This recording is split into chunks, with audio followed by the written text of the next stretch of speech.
Chào mừng bạn trở lại. Bạn đã tìm hiểu về kiến trúc ResNet. Bạn đã tìm hiểu về InceptionNet. Trong video này, bạn sẽ tìm hiểu về MobileNet. Đây là một kiến trúc mạng neuron tích chập nền tảng khác được sử dụng cho thị giác máy tính. Việc sử dụng MobileNet sẽ cho phép bạn xây dựng và triển khai các mạng neuron hoạt động ngay cả trong môi trường điện toán thấp, chẳng hạn như điện thoại di động. Hãy cùng tìm hiểu tại sao bạn cần một kiến trúc mạng neuron khác. Hóa ra, rất nhiều mạng neuron mà bạn đã tìm hiểu cho đến nay tốn khá nhiều chi phí tính toán.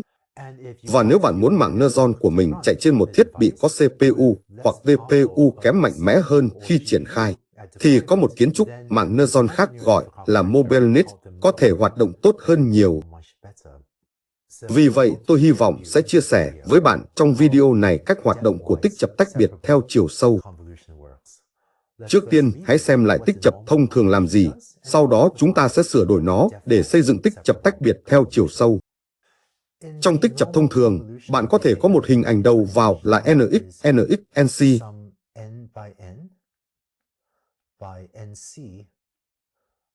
Trong đó NC là số kềnh. Trong trường hợp này là 6x, 6x 3 kềnh. Và bạn muốn chập nó với một bộ lọc là FX, FX, NC. Và trong trường hợp này là 3x, 3x 3.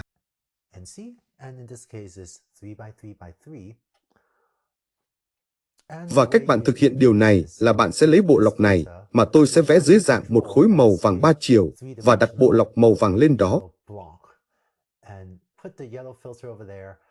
Có 27 phép nhân bạn phải thực hiện, cộng tổng lại, và sau đó bạn sẽ có được giá trị này, sau đó dịch chuyển bộ lọc sang.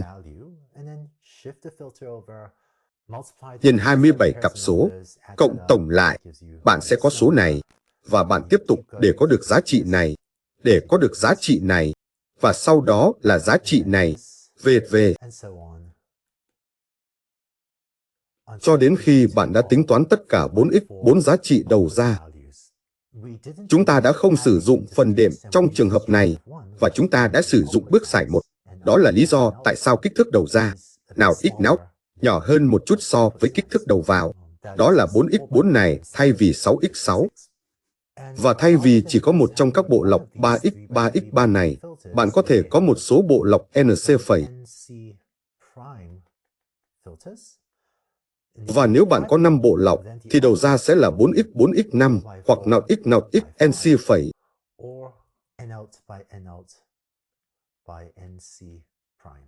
Vì vậy, hãy tìm hiểu chi phí tính toán của những gì chúng ta vừa làm.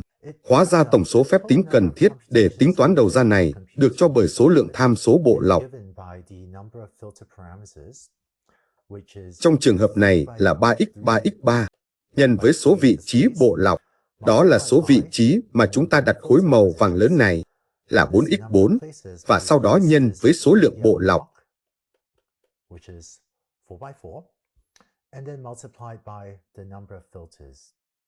Trong trường hợp này là 5.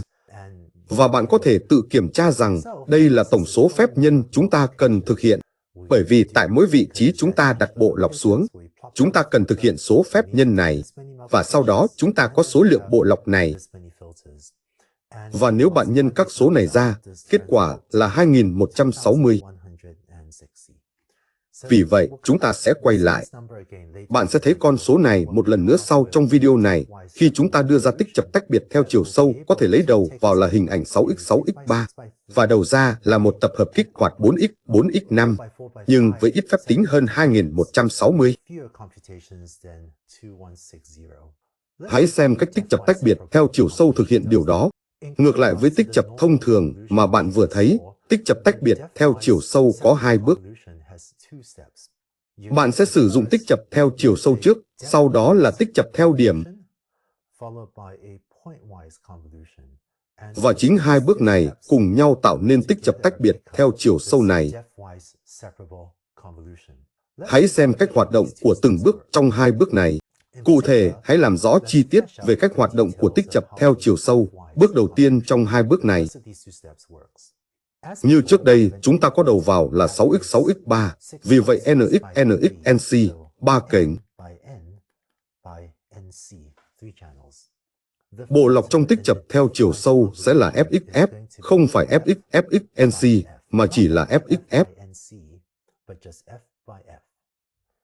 Và số lượng bộ lọc sẽ là NC.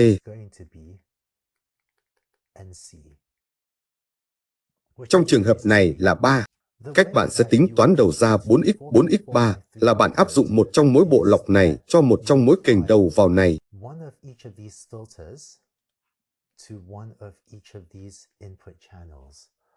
Hãy xem qua từng bước. Đầu tiên, hãy tập trung vào bộ lọc đầu tiên trong 3 bộ lọc, chỉ bộ lọc màu đỏ. Tôi sẽ lấy bộ lọc màu đỏ và đặt nó ở đó. Thực hiện 9 phép nhân. Lưu ý rằng không có 9 số bạn cần nhân, không phải 27, mà là 9, và cộng chúng lại, và điều đó sẽ cho bạn giá trị này. Sau đó, dịch chuyển nó sang, nhân 9 cặp số tương ứng, sẽ cho bạn giá trị này. Ở đây sẽ cho bạn giá trị đó, cho bạn giá trị đó, v.v., cho đến khi bạn đạt đến giá trị mất mát của 16 giá trị này.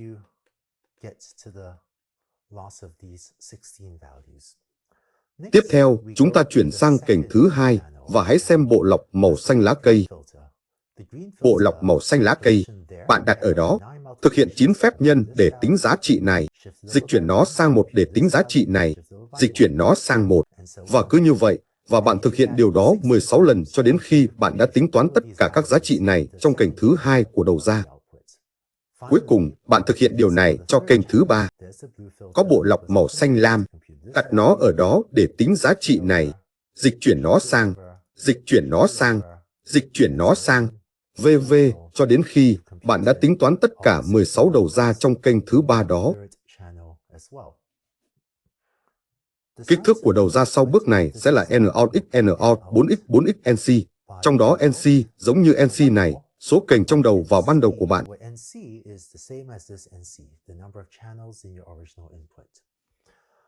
Hãy xem xét chi phí tính toán của những gì chúng ta vừa làm, bởi vì để tạo ra mỗi giá trị đầu ra này, mỗi giá trị đầu ra 4x 4x3 này cần có 9 phép nhân. Và vì vậy, tổng chi phí tính toán là 3x3 nhân với số vị trí bộ lọc. Đó là số vị trí mà mỗi bộ lọc này được đặt lên trên hình ảnh ở bên trái. Vì vậy đó là 4x4, và cuối cùng nhân với số lượng bộ lọc là 3. Một cách khác để xem xét điều này là bạn có đầu ra 4x 4x3, và đối với mỗi đầu ra đó, bạn cần thực hiện 9 phép nhân. Vì vậy, tổng chi phí tính toán là 3 nhân 3 nhân 4 nhân 4 nhân 3. Và nếu bạn nhân các số này, kết quả là 432. Nhưng chúng ta vẫn chưa hoàn thành. Đây là phần tích chập theo chiều sâu của tích chập tách biệt theo chiều sâu. Còn một bước nữa, đó là chúng ta cần lấy giá trị trung gian 4x 4x3 này và thực hiện thêm một bước nữa. Bước còn lại là lấy tập hợp giá trị 4x 4x3 này, hoặc tập hợp giá trị N-out x N-out x NC, và áp dụng một tích chập điểm để có được đầu ra chúng ta muốn, sẽ là 4x 4x5.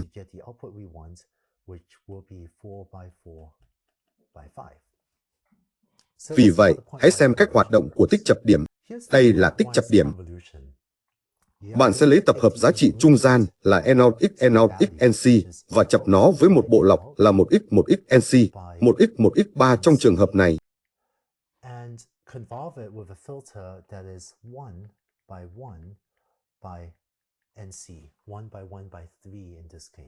Bạn lấy bộ lọc màu hồng này, khối 1x 1x3 màu hồng này, và áp dụng nó ở vị trí trên cùng bên trái, thực hiện 3 phép nhân, cộng chúng lại.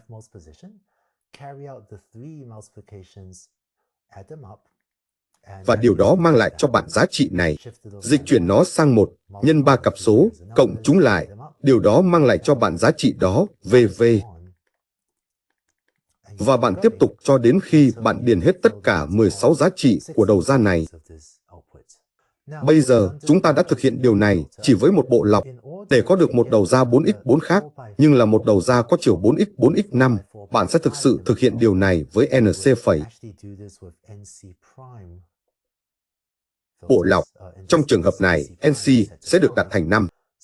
Vì vậy, với 5 trong số các bộ lọc 1x 1x3 này, bạn sẽ có đầu ra 4x 4x5 như sau, để cung cấp cho bản đầu ra có chiều node x NC.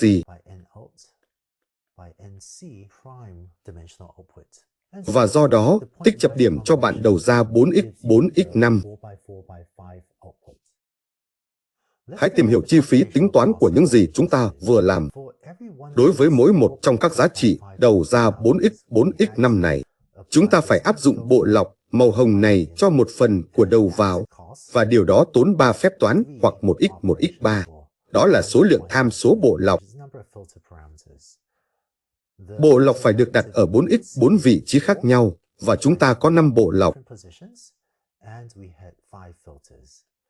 Vì vậy, tổng chi phí của những gì chúng ta vừa làm ở đây là 1 x 1 x 3 x 4 x 4 x 5, tức là 240 phép nhân.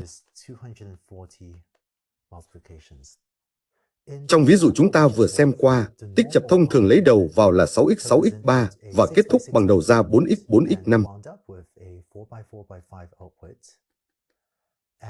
Và tương tự đối với tích chập tách biệt theo chiều sâu, ngoại trừ việc nó thực hiện theo 2 bước, với tích chập theo chiều sâu, sau đó là tích chập điểm. Bây giờ, chi phí tính toán của tất cả các hoạt động này là bao nhiêu? Trong trường hợp tích chập thông thường, chúng ta cần 2.160 phép nhân để tính toán đầu ra. Đối với tích chập tách biệt theo chiều sâu, đầu tiên là bước theo chiều sâu. Từ đầu video, chúng ta có 432 phép nhân, và sau đó là bước theo điểm, nơi chúng ta có 240 phép nhân, và vì vậy cộng những phép nhân này lại. Chúng ta có tổng cộng 672 phép nhân. Nếu chúng ta xem xét tỷ lệ giữa hai con số này, 672 trên 2160, thì tỷ lệ này là khoảng 0,31. Vì vậy, trong ví dụ này, tích chập tách biệt theo chiều sâu có chi phí tính toán khoảng 31% so với tích chập thông thường, do đó tiết kiệm được khoảng 3 lần.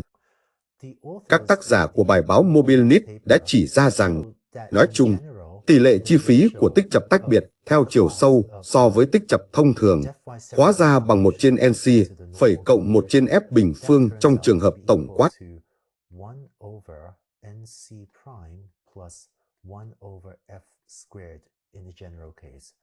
Và trong trường hợp của chúng ta, tỷ lệ này là 1/5 cộng 1/3 bình phương hoặc 1/9 bằng 0,31. Trong một ví dụ mạng Neutron điển hình hơn, NC sẽ lớn hơn nhiều. Vì vậy, có thể là, chẳng hạn, 1/512. Nếu bạn có 512 kềnh trong đầu ra của mình, cộng với 1/3 bình phương sẽ là 1. Đây sẽ là các tham số khá điển hình trong mạng Neutron của bạn. Và con số này thực sự nhỏ, và đây là 1/9. Và vì vậy, rất gần đúng, tích chập tách biệt theo chiều sâu có thể rẻ hơn khoảng 1/9 hoặc có thể, bạn biết đấy, làm tròn lên khoảng 10 lần về chi phí tính toán. Và đó là lý do tại sao tích chập tách biệt theo chiều sâu như một khối xây dựng của một mạng tích chập cho phép bạn thực hiện suy luận hiệu quả hơn nhiều so với việc sử dụng tích chập thông thường. Bây giờ có một chi tiết nữa tôi muốn chia sẻ với bạn trước khi chúng ta kết thúc video này. Trong ví dụ mà chúng ta đã xem xét, đầu vào ở đây là 6x6x NC, trong đó NC bằng 3, và do đó bạn có các bộ lọc 3x NC ở đây.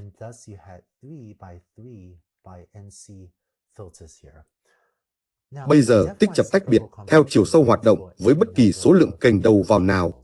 Vì vậy, nếu bạn có 6 kềnh đầu vào, thì NC sẽ bằng 6, và sau đó bạn cũng sẽ phải có các bộ lọc 3x6. Và đầu ra trung gian sẽ tiếp tục là 4x4xC trở thành 4x4x6.